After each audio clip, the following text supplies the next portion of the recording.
Everyone, আমি নীতিশা আর তোমাদের welcome আমার নিউ ব্লগে। তোমরা অনেকেই আমার কাছে এই রাজবাড়ি সম্পর্কে জানতে চেয়েছিলে। চলো আজ তোমাদের সাথে এর ডিটেলস শেয়ার করি। তো সকাল সকাল ঘুম থেকে উঠেই আজকের প্ল্যানটা করে ফেলেছিলাম। আজ যাব নর্থ কলকাতার এক বনেদি বাড়ির পুজোয়। বাড়ি থেকে বেরিয়েই প্রথমে গেলাম ট্রেন ধরতে। ভোরবেলায় ট্রেনে যাওয়া মানে চারপাশটা পুজো পুজো আমেজ, দারুণ লাগছিল। এরপর আমরা মেট্রো ধরে নিয়েছিলাম। মেট্রোতে তোমরা শ্যামবাজারেও নামতে পারো বা গিরিশ পার্কেও নামতে পারো। আমরা গিরিশ পার্কে নেমেছিলাম। গিরিশ পার্কের দিক থেকে সহজেই এখানে আসা যায়। নামার পর রিক্সা বা হেঁটে খিলাত ভবনে পৌঁছে যেতে পারো। সকাল সকাল কলকাতার অলিগলিতে ঢাক বাজছে। চলার পথে আমরা আরও দুটো পুজো মণ্ডপ দর্শন করে নিয়েছিলাম।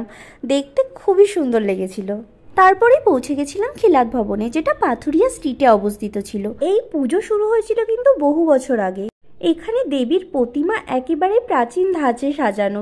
এখানে কিন্তু এখনো পুরনো জমিদারি ঐতিহ্যের ছাপ মণ্ডপে পাওয়া যায়। চারিদিকটা এতটাই সুন্দরভাবে সাজানো ছিল, আলপনা, আলোকসজ্জা, ঢাকের আওয়াজ সবকিছু নিয়ে মনোমুগ্ধকর এক পরিবেশ ছিল, যা সবাইকে ভালো লাগতে বাধ্য। যদি তোমরা আসতে চাও তবে সকাল বা বিকেলের দিকে আসাই ভালো। ভিড় তুলনামূলক কম থাকে। এখানে ছবি তোলার জন্য পরিবেশ দারুণ, বিশেষ করে প্রতিমার সামনের অংশ আর বারান্দা। এই রাজবাড়ির পাশেই কিন্তু আরেকটি বনেদি বাড়ির পুজো হচ্ছিল, সেটা দেখতেই আমরা চলে এসেছিলাম। সেখান থেকে বেরিয়েই চলে এসেছিলাম এবার most viral pandal, AI pandal, যেটা জগৎ মুখার্জি পার্কের এবারের থিম ছিল। এই প্যান্ডেল না দেখলে হয়তো সত্যিই বোঝা যেত না যে নতুন প্রযুক্তি ব্যবহার করে কিভাবে প্যান্ডেল ইউনিক করা যায়। আমার তো বেশ ভালো লেগেছিল। এরপর সেখান থেকে বেরিয়ে আমাদের গন্তব্য এবার ছিল কুমোরটুলি পার্ক।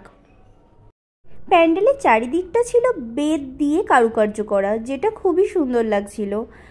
এরপর প্রতিমা দর্শন করে আমরা চারিদিকের একটু ভিডিও বানিয়ে নিয়েছিলাম। এবার তো বাড়ি যাওয়ার পালা। মেট্রোতে উঠে গেছিলাম। দেখো মেট্রো কিন্তু পুরোপুরিই ফাঁকা।